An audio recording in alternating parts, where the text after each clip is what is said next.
SGI 서울보증의 전산 시스템 장애가 장기화되면서 신규 전세 대출이 중단된 실수요자들의 피해가 확산되고 있습니다.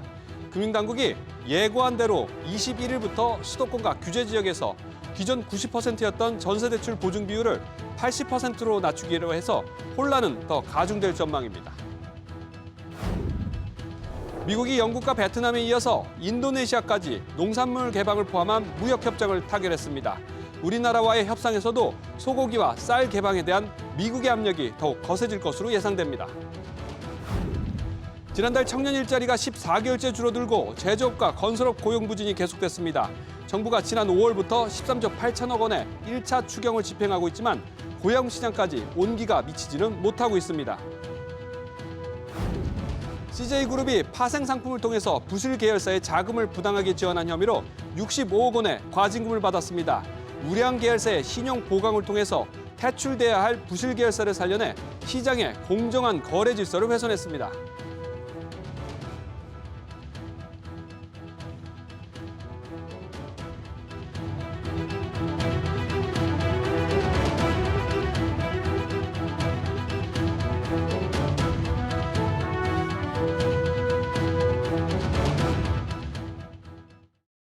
여러분 안녕하십니까? 랜섬웨어 해킹 공격으로 시작된 SGI 서울보증 전산마비 사태가 정상화 기미를 보이지 않고 있습니다.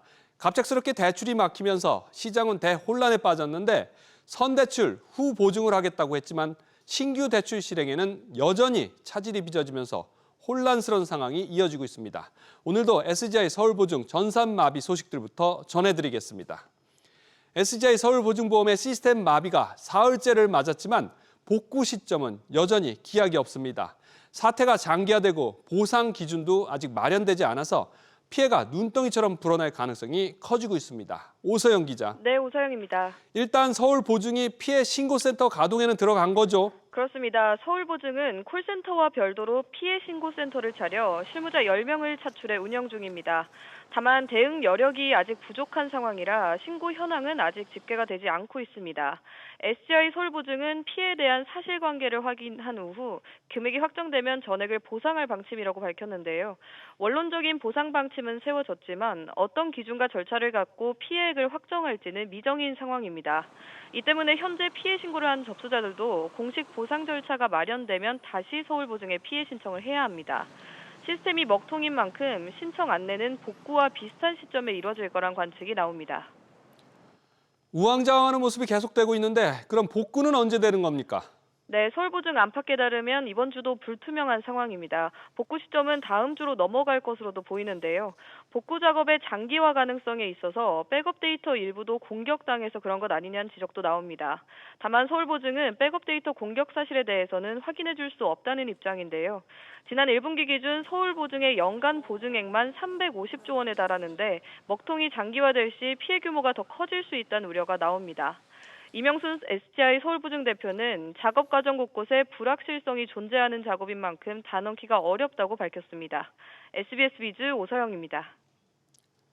이처럼 장기화되고 있는 SGI 서울보증의 전산 시스템 마비가 특히나 더 문제가 되고 있는 건 관련된 대출보증 제도에 변화가 예고돼 있기 때문입니다. 신규 전세 대출이 막힌 가운데 다음 주부터 규제 지역 전세 대출은 보증기관의 보증 범위가 줄어들면서 대출 문턱이 높아질 예정입니다. 오류 때문에 대출이 늦어지는 가운데도 금융당국이 보증 축소를 강행하기로 결정한 것으로 확인됐습니다. 이한승 기자. 네, 이한승입니다. 그러니까 이 보증 비율 축소는 변함이 없다는 얘기죠? 네, 그렇습니다. 금융당국은 6.27 대책을 통해 오는 21일부터 수도권과 규제 지역 내에서 전세대출 보증 비율을 90%에서 80%로 낮추기로 했는데요. 보증기관의 보증 비율이 낮아지면 전세대출을 내주는 금융회사 책임이 커지면서 대출 심사가 까다로워져 대출 문턱을 높이는 효과가 있습니다. 그런데 전세대출 보증기관 중 하나인 서울보증에 시스템 장애가 이어지면서 보증 비율 축소 시점에 대한 논란이 있었는데요. 어제 오후 금융당국이 보증 3사와 논의해 당초 계획대로 21일부터 보증 비율을 낮추기로 정리했습니다. 이 비율 축소 때문에 이번 주에 대출 받으려는 분들이 많았을 텐데 지금 은행 현장의 상황은 어떤가요? 네, 서울보증의 장애로 보증 적격 심사가 불가능하다 보니까 은행들도 상담은 받고 있지만 접수까지는 못하고 있는 상황입니다.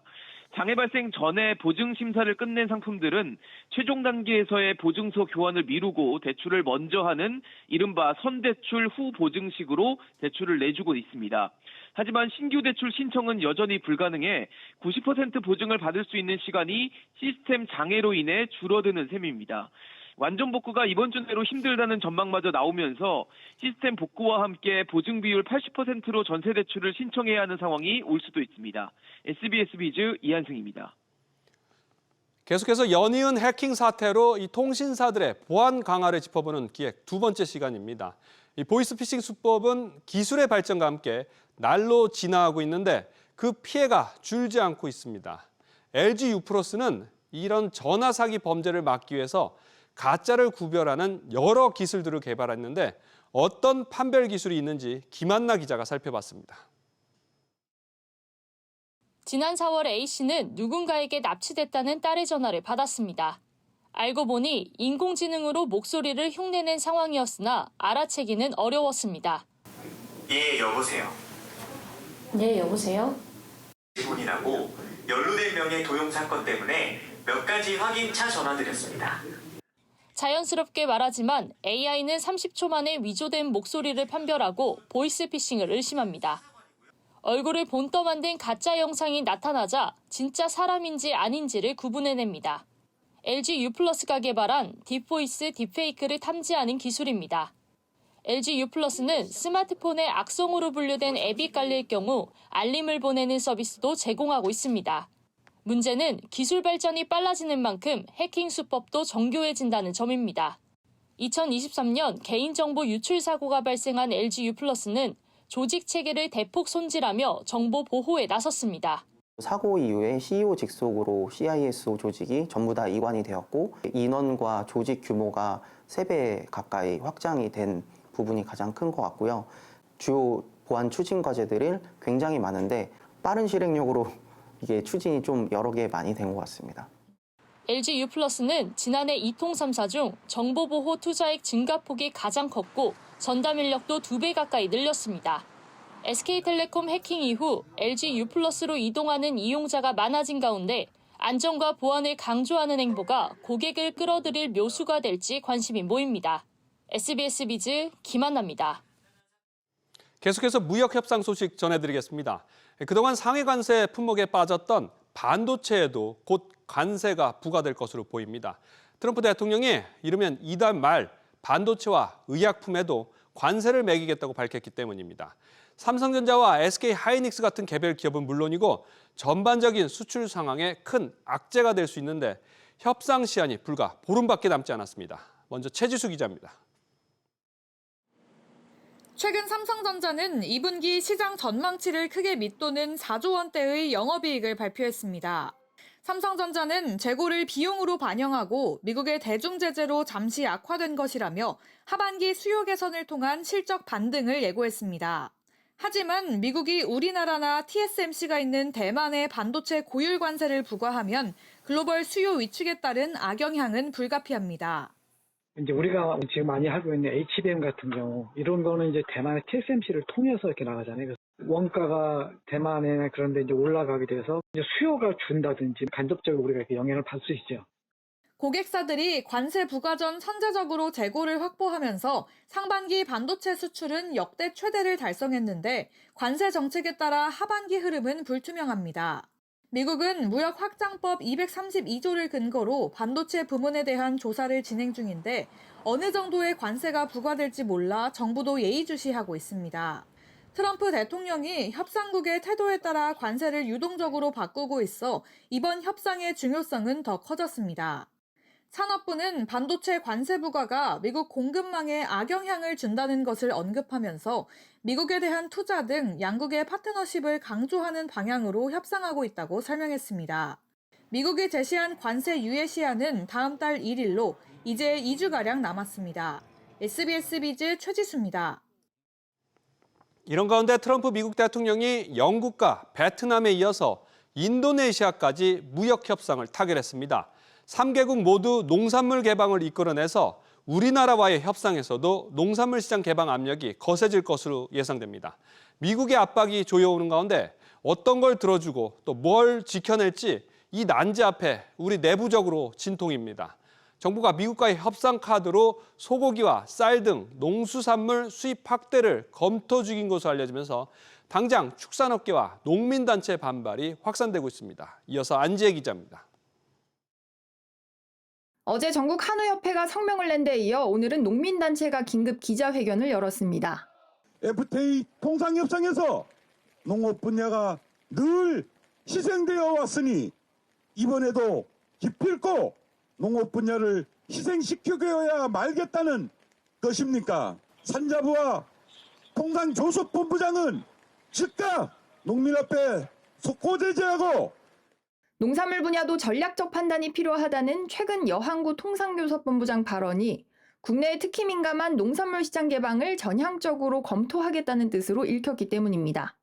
산업부는 어젯밤 늦게 통상당국은 대미 관세 협상에서 쌀과 소고기 등 농축산물의 민감성을 감안해 관계부처와 긴밀히 협의에 대응 중이라면서 농축산물 개방과 관련해 정부가 결정한 바 없다고 자료를 통해 밝혔습니다. 하지만 이런 진화에도 불구하고 사태가 커지는 모양새입니다. 한국이 농축산물 시장을 열면 그 자체로 미국산의 안전성을 인정한다는 상징성이 있고 만약 끝까지 거부하면 이걸 빌미로 다른 분야에서 더 큰 양보를 얻어낼 수 있는 만큼 농산물 시장 개방은 미국의 전략적 카드입니다. 농산물 시장 개방 확대와 관련해 미국의 진짜 의중 파악이 필요한 이유입니다. 이 관세 전쟁은 우리가 일으킨 게 아니라 미국이 일으킨 거죠. 네. 미국이 요구하는 게 뭐냐라는 거죠. 그래서 우리가 다 알 수 없지만 우리 협상단에서 미국이 정말 쌀 시장 개방을 원하는 건가? 소고기 수입을 더 늘리라는 것이 원하는 건가? 그거 파악이 우선일 것 같고요. 내부 반발이 한미 관세 협상 새 과제로 떠오른 가운데 내일 김정관 산업부 장관 후보자 인사청문회에서 후보자가 이번 사안에 대해 어떤 입장을 밝힐지도 주목됩니다. SBS 비즈 안지혜입니다.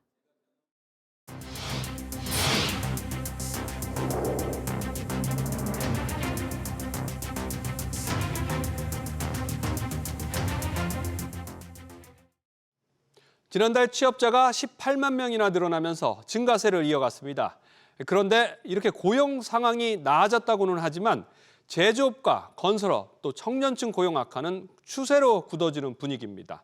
대기업은 경력직 위주로 뽑고 서비스업 현장에선 키오스크가 사람을 대신하면서 특히 청년층 설 자리는 점점 더 좁아지고 있습니다. 지웅배 기자의 보도입니다. 청년들은 줄어든 채용과 높아진 문턱 앞에 멈춰서 있습니다. 항공사 취업이 좀 어려운 것 같아요. 좀 경력직 선호하는 그런 느낌이 많은 것 같아요. 요즘. 제가 근 1년 동안 취준생이어가지고 너무 어려웠어요. 애초에 채용을 잘 안 하는 것 같고. 지난달 전체 취업자는 1년 전보다 18만 3천 명 늘었지만 청년층은 17만 명 넘게 줄었습니다. 인구 감소를 감안한 청년 고용률은 45.6%로 14개월 연속 하락 추세입니다. 특별한 이유 없이 일을 하지 않는 쉬었음 인구는 청년층이 41만 명 가까이 달하며 노인 다음으로 많았습니다. 경기 둔화 속의 건설업과 제조업 등 주력 산업의 고용도 뒷걸음질 중입니다. 특히 건설업 취업자는 9만 7천 명 줄면서 14개월 연속 감소했습니다. 거의 반은 그냥 줄어든 것 같긴 하거든요. 건설사들이 저 아파트 짓고 그러시잖아요. 근데 그때 거의 이제 공사가 하다가도 멈추고 이런 상태여서. 그나마 노인 비중이 높은 보건업과 사회복지 분야, 그리고 과학기술업종 일자리는 증가세를 이어갔습니다. 청년은 사실 지금 그 추세에서 반등되기는 어렵다고 보고요. 워낙 안 좋았으면 어느 정도는 튀어오를 수 있는데 그게 막 아주 긍정적으로 보기는 어려운. 정부는 1, 2차 추경 예산을 신속히 집행하고 인공지능 등 첨단 분야에서 청년을 위한 직업훈련과 일자리 경험 기회를 확대하겠다는 계획입니다.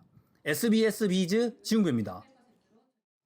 조선업계가 이 사상 최대 실적을 기록 중인 가운데 현장에서는 임금 협상 난항과 하청 구조 문제로 노사 갈등이 격화하고 있습니다. 하청 노동자 중심의 파업이 확산되면서 이른바 노란 봉투법을 둘러싼 논란도 커지고 있습니다. 박연신 기자가 보도합니다. HD 현대중공업 노조가 오늘부터 4일간 연속 파업에 돌입했습니다. HD 현대중공업의 지난 1분기 영업이익이 지난해 같은 기간보다 2,000% 가까이 증가한 것으로 잠정 집계된 데 따라 사측은 호황을 누리고 있지만 노동자들은 그렇지 못하고 있다는 입장을 내세우고 있습니다. 이에 노조는 정년 연장과 임금 피크제 폐지, 기본급 인상 등 15개 요구안을 주장하고 있습니다. 여기에 더해 오는 18일 조선업종 노조연대 소속인 HD 현대중공업과 하나오션, 삼성중공업, K조선 등 8개 사업장 노조는 사업장별 4시간 이상 파업을 예고한 상황입니다. 이번 파업의 특징은 하청 노동자들도 참여하고 있다는 점입니다. 조선업 전체 근로자의 60% 이상을 차지하는 하청 노동자들은 열악한 처우 개선을 강하게 요구하고 있습니다. 여기에 더해 노동조합법 개정안, 이른바 노란봉투법이 통과될 경우 원청이 하청 노조와 직접 교섭해야 하는 상황이 발생할 수 있어 파업의 강도는 더 거세질 것이라고 예상되고 있습니다. 하청업체들의 문제는 고용 방식 때문에 꼬여 있는 게 많아서 그 문제를 조정하는 게 장기 근속하는 분들 임금이 낮은 게 현재 문제인데 본공으로는 안 올라가는 게 지금 쟁점이거든요. 이례적인 조선업계 호황 속에 터진 갈등은 노란봉투법 논의와 맞물리며 더 큰 파장으로 이어질 수 있다는 우려가 나옵니다. SBS 비즈 박연신입니다. 이런 노동계의 요구는 관철될 가능성이 높아 보입니다. 민주노총 전 위원장이죠. 이 김영은 고용노동부 장관 후보자가 노란봉투법을 비롯해서 앞서 전해드렸던 각종 논란이 되고 있는 친노조 기조의 현안들에 대한 추진 의사를 밝혔습니다. 정강윤 기자, 오늘 인사청문회가 국회에서 열렸죠. 먼저 김영은 장관 후보자 뭐라고 했습니까? 네, 김영은 후보는 청문회에서 노조법 2, 3조, 이른바 노란봉투법 개정과 관련해 천문학적인 손해배상과 극한 투쟁의 악순환을 끊는 대화 촉진법이고 격차 해소법이라고 말했습니다. 그러면서 장관이 되면 곧바로 당정 협의 등을 통해 개혁 입법을 추진하겠다고 강조했습니다. 노란봉투법은 파업 노동자에 대한 기업의 손해배상 청구를 제한하는 내용이 핵심입니다. 또 하청 근로자에 대한 원청 책임을 강화하고 파업 등이 가능한 명분을 근로조건에 영향을 미치는 인사, 경영권 문제까지 확대하는 내용도 담겼습니다. 앞서 윤석열 전 정부는 더불어민주당이 통과시킨 노란봉투법에 2차례 거부권을 행사한 바 있습니다. 뿐만 아니라 주 4.5일제와 정년 연장 문제도 추진한다고 했죠. 네, 김 후보는 주 4.5일제는 가능한 곳부터 시범 사업을 하고 지원하겠다고 말했는데요. 추진 과정에서 영세 노동자들과의 격차가 벌어져 양극화가 심화하지 않도록 선도하는 기업들을 잘 지원해 자율적으로 안착시키는 게 중요할 것이라고 설명했습니다. 정년 연장에 대해서도 반드시 올해 내 진행돼야 할 것이라고 강조했습니다. 다만 청년들이 선호하는 대기업과 공공부문의 정년만 연장돼 미스매치가 발생하지 않도록 하고 취업의 기회가 줄어들 것을 우려하는 청년들의 요구를 잘 살펴 사회적 대화를 추진해야 한다고 생각한다고 덧붙였습니다. SBS 비즈 정광윤입니다. 이런 분위기 속에서 수의계약으로 기울었던 한국형 차기 구축함 KWDX 사업자 선정 작업도 원점에서 재검토됩니다. 8조 원에 달하는 이 사업은 하나오션과 HD 현대중공업이 수주를 놓고서 1년 동안이나 치열하게 다투고 있습니다. 결과적으로 하나오션의 유리한 구조가 됐지만 한국조선업의 새로운 성장 동력이 될 사업이 밥그릇 다툼에 무기한 지연되고 있다는 지적이 나옵니다. 윤재 기자입니다. 방위사업추진위원회 분과위원회는 당분간 한국형 차기 구축함 KDDX 관련 안건을 올리지 않을 방침입니다. 지난 4월 분과위에서 최종 단계까지 갔지만 새 정부가 들어서면서 사실상 원점에서 재검토하겠다는 뜻입니다. HD 현대중공업과의 수의 계약이 유력했던 상황과 비교하면 경쟁자인 하나오션 입장에선 한층 더 유리해졌습니다. 안규백 국방부 장관 후보자의 발언도 이러한 흐름에 힘을 싣고 있습니다. 그간 안 후보자는 KDDX 사업은 경쟁 입찰을 해서 업체를 선정하는 게 맞다고 주장했는데 국방부 장관이 방위사업추진위원장인 만큼 안 후보자의 의중이 중요합니다. 신속성, 정확성 또 이런 거 굉장히 중요한데 이런 수주전 때문에 과거에 우리가 실패한 적이 있었습니다. 국가 전체적인 이익을 봐서 추진해야 된다. 경제학의 목적은 공정성하고 효율성입니다. 이렇게 두 기업에 대해서 정권이 바뀌었다고 해서 어떤 편향적이 돼서는 안 된다. 이재명 정부 출범 뒤 하나오션은 노동 친화적인 행보를 시작했습니다.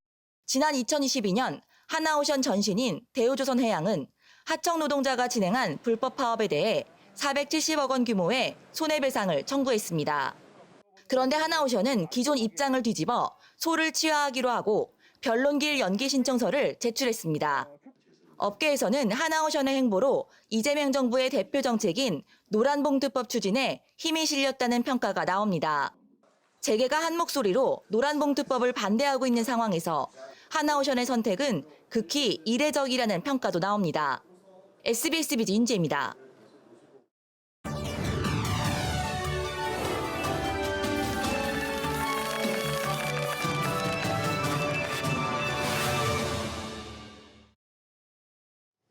규제를 위한 규제가 아닌 사회 경제적으로 이른바 착한 규제로 거듭나는 길을 찾기 위한 연중기획 두 번째 시간입니다. 미국과 중국에서는 운전자가 없는 무인 로봇택시가 도심을 활보하고 있습니다. 그런데 우리나라는 IT 강국이라는 명성에 걸맞지 않게 규제의 벽에 가로막혀서 이 자율주행이 좀처럼 활성화되지 못하고 있습니다. 정책의 벽에 막힌 자율주행 차량 분야 국내 현실을 오정인 기자가 취재했습니다. 경기 안양시의 세계동으로 가는 마을버스. 버스는 달리고 있는데 기사는 운전대에서 손을 떼고 있습니다. 지자체 처음으로 도입된 자율주행 버스인 겁니다. 이 차량은 자율주행 레벨 3로 운전기사와 안전요원이 항상 탑승해 있습니다. 차량 주변 상황은 버스 안에 마련된 화면을 통해 승객 누구나 쉽게 확인할 수 있습니다. 자율주행이라고 해서 버스가 혼자 가는 건 줄 알았는데 기사분도 계시고 안전요원분도 계셔서 이 안정감도 있고 편안했어요. 별로 그렇게 빠르다고는 느끼지 않았고요. 지금보다 더 많은 정류장을 확보하게 된다면 시민들과 승객 입장에서는 좀 더 좋지 않을까라는 생각이 듭니다. 지역 특성, 시민 요구와 수요를 다양한 자율주행 관련 기업들과 발빠르게 협업해 정책을 마련하고 이를 통해 지역경제 활성화와 기업 성장이 활발하게 이루어지려면 지자체의 자율성 확대 등 정부와 지자체 간 역할에 대한 지속적인 논의가 필요합니다. 지자체 단위에서도 자율차 상용화에 관심이 높지만 관련 기술 개발과 실증에 선행하는 정부 정책 발전의 속도가 더디다는 지적이 나옵니다. 국토교통부는 자율차 임시 운행을 지난 2016년부터 허가하기 시작해 10년 차를 맞았지만 허가 자율차는 모두 400여 대에 불과합니다. 중앙정부에서 임시 면허를 발급하는데 그런 것들이 지자체로 넘어오면 지역 환경 특성에 맞는 또는 다양한 목적에 맞는 실증 가능해서 굉장히 유연한 운영이 가능할 것 같고요. 우리가 주행 허가에서부터 발이 묶여 있는 사이 미국과 중국은 아예 사람이 없이 도로를 달리는 레벨 4단계의 자율차를 확대하고 있습니다. 국토교통부가 또 안전을 전제로 해서 어떤 서류 그것도 완전히 보장돼요? 빅데이터를 구하지 못하다 보니까 중국이나 미국에서 알고리즘을 사다가 사용할 가능성 배제할 수 없다고 볼 수가 있습니다. 한 3년에서 4년 정도 뒤처지고 있다. 결국은 격차가 더 멀어진다는 측면에서 레벨 3 자율주행 자동차 규정을 전 세계 최초로 2019년 12월 31일 날 제정을 했습니다. 5년이 지난 지금까지 인증을 받은 회사는 단 한 군데도 없습니다. 시장이 열릴 수 있는 지원 정책이 좀 병행되는 게 굉장히 업체 입장에서 중요하다. 새 정부는 AI 강국으로의 도약을 내걸었습니다. 대표적인 AI 산업인 자율주행차 분야에서 우리가 더 이상 뒤처지지 않으려면 보다 적극적인 정책을 펴야 할 시점입니다. SBS 비즈 오정인입니다. 공정거래위원회가 CJ그룹에 대해서 60억 원이 넘는 과징금을 부과했습니다. 이 CJ그룹이 파생 상품을 이용해서 부실 계열사에 자금을 부당하게 지원해서 시장의 공정 질서가 훼손됐다는 겁니다. 신채영 기자, CJ가 공정위의 과징금 처분을 받았군요.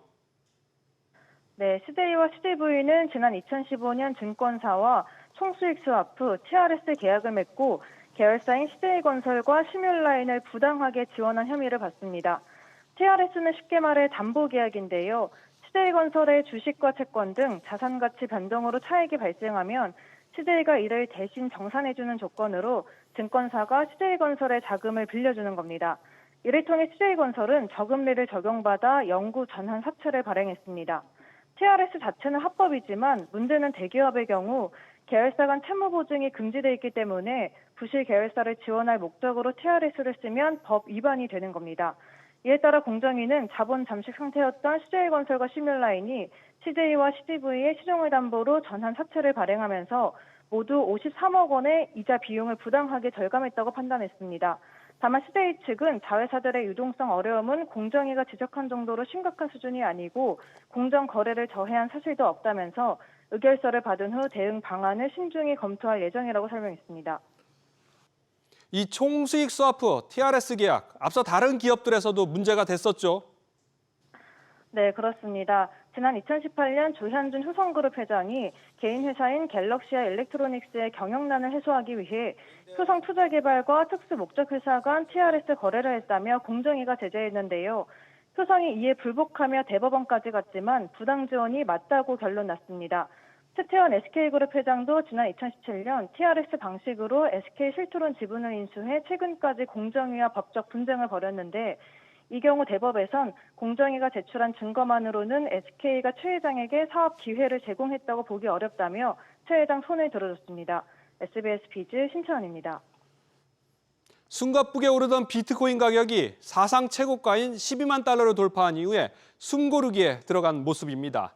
그런데 이렇게 뜨거운 비트코인과는 반대로 올해 들어서 국내 가상자산 거래량은 하락 추세입니다. 그 이유를 신다미 기자가 알아봤습니다. 비트코인 한 개 가격은 지난 14일 12만 달러를 돌파하며 사상 최고가를 기록했습니다. 비트코인은 뜨겁지만 국내 가상자산 거래소는 얼어붙었습니다. 국내 5대 거래소의 지난달 가상자산 거래 대금은 지난해 말보다 약 81% 급감했습니다.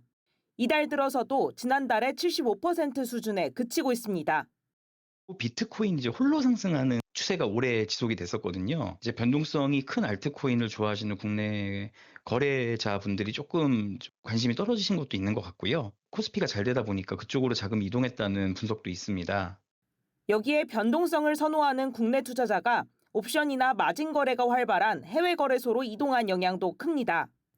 투자자들의 발걸음을 돌리기 위해 국내 가상자산 거래소들도 서비스 다변화에 나섰습니다. 업비트는 최대 5천만 원 한도 안에서 80%까지 가상자산을 빌릴 수 있는 서비스를 내놨습니다. 빗썸에서는 원화나 가상자산을 담보로 최대 4배까지 빌려 레버리지나 공매도에 활용할 수 있습니다. 이용자들이 보다 더 다양한 투자 전략을 수립할 수 있게 마련된 서비스입니다. 레버리지와 공매도 효과가 있는 만큼 서비스 구조에 대한 사전 이해가 필요합니다. 미국에서 가상자산 3법이 논의되는 가운데 국내에서도 가상자산 시장 활성화를 위한 입법이 추진되고 있습니다. SBS 비즈 신다입니다. 해외 송금을 3초 만에 하고 해외에서 물건을 살 때 환전 수수료를 안 낸다면 어떻게 될까요? 이르면 내년 말쯤 이 제도권 스테이블 코인을 통해서 현실이 될 수도 있습니다. 미국에서는 이미 관련법 처리가 임박했는데 국내 은행권의 스테이블 코인 준비 상황은 어떤지 오수영 기자가 취재했습니다. 5대 은행 중 수수료가 가장 저렴한 앱으로 오늘 오전 8시 호주 멜버른에 있는 친구에게 47호주 달러, 우리 돈으로 약 4만 3천 원을 송금했습니다. 수수료는 약 8,300원. 입금까지는 3시간이 걸렸습니다. 그런데 달러 기반 스테이블 코인으로는 1시간 안에 절반에 가까운 수수료로 보낼 수 있습니다. 전 세계 송금 시스템이 조용히 바뀌고 있는 이유입니다. 국내 은행들도 원화 기반 제도권 발행이라는 점을 앞세워 스테이블 코인 시장에 발을 들이고 있습니다. 국내 13개 은행들은 지난 4월부터 오는 9월까지 일본의 한 스타트업과 한일 간의 스테이블 코인 맞교환 송금을 테스트하고 있습니다. 원래 일본으로 송금을 하면 원화를 달러로 한번 바꾸고 달러를 다시 엔화로 바꿔서 송금을 하게 됩니다. 그럼 수수료가 많이 나오게 되고 속도도 좀 느려지게 되는데 원화랑 엔화랑 바로 맞교환하게 되면 그만큼 사용자 입장에서도 고객 입장에서도 그만큼 수수료가 낮아질 수 있는 그런. 정부도 제도적 기반 마련에 속도를 내고 있습니다. 국정기획위원회는 최근 스테이블 코인을 국정과제로 포함시켰고 소속 안도걸 의원은 발행 요건을 담은 법안을 이르면 다음 주 발의할 예정입니다. 앞으로 이제 여러 발행인들이 스테이블 코인을 발행할 경우에 경쟁이 치열해지면서 수수료 체계는 당연히 내려갈 것이고, 그러다 보면 스테이블 코인을 이용한 외화 송금 자체가 수수료가 좀 더 저렴해지지, 무역 대금이라든가 아니면 국가 간 이체에 있어서 굉장히 중요한 역할을 할 수 있습니다. 은행권은 스테이블 코인을 활용해 기업 대상 공급망 금융부터 사업화를 시작할 계획입니다. 일반 소비자들이 원화 기반의 스테이블 코인을 직접 사용하는 건 이르면 내년 말, 늦어도 내후년 초부터 가능할 것으로 업계는 보고 있습니다. SBS 비즈 오수영입니다. 코스피가 어제보다 0.9% 떨어진 3,186.38에 거래를 마쳤습니다. 미국 물가 우려와 시장금리 상승에 따른 차익 실현 매물이 나오면서 지수 낙폭이 커졌습니다. 코스닥 지수도 0.08% 떨어진 812.23으로 거래를 마쳤습니다. 어제 사상 최고가를 기록한 비트코인은 하락세로 돌아서며 11만 8천 달러대에 거래되고 있습니다. KT가 SK텔레콤 해킹 사태를 마케팅에 과하게 이용했다는 의혹에 대해서 방송통신위원회가 사실조사에 착수했습니다. 방통위는 최근 KT 현장 점검 결과 KT가 이용자 모집을 위해서 약정 조건과 서비스 내용 등에 대한 중요한 사항을 거짓 또는 과장으로 설명해서 법 위반 소지가 있다고 판단했다고 밝혔습니다. 앞서 SKT는 KT가 이용자 불안 조장 행위를 한다며 방통위에 신고서를 제출한 것으로 알려진 바 있습니다. 안녕하세요. K웨더 라이프스타일 예보 신지수입니다. 현재 전국 대부분 지역에 비가 내리고 있습니다. 내일까지 경기 남부와 강원 내륙 남부, 충청과 전북, 전남 북부 서해안에 최대 200mm 이상, 서울 등 그 밖의 수도권에도 최대 120mm 이상의 많은 비가 내리겠고요. 돌풍과 천둥, 번개를 동반할 수 있겠습니다.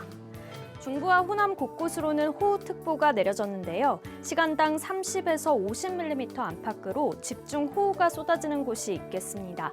하천변 출입을 자제하는 등 안전사고 없도록 주의하셔야겠습니다. 다음은 자세한 지역별 날씨입니다. 중부지방 내일 서울 낮 기온 29도, 청주 30도 보이겠습니다. 동해안 지방 속초의 낮 기온 29도, 강릉 30도 예상됩니다. 남부지방은 광주와 부산의 낮 기온 30도 보이겠습니다. 전해상에 비가 내리면서 물결은 최고 3.5m로 높게 일겠습니다. 다음 주 초반까지 곳곳으로 소나기와 비가 번갈아 내리면서 강수 소식이 많겠습니다. 날씨였습니다. 전국적으로 많은 비가 내리고 있습니다. 비 피해 없으시길 바라겠습니다. 오늘 뉴스 마치겠습니다. 시청해주신 여러분 고맙습니다.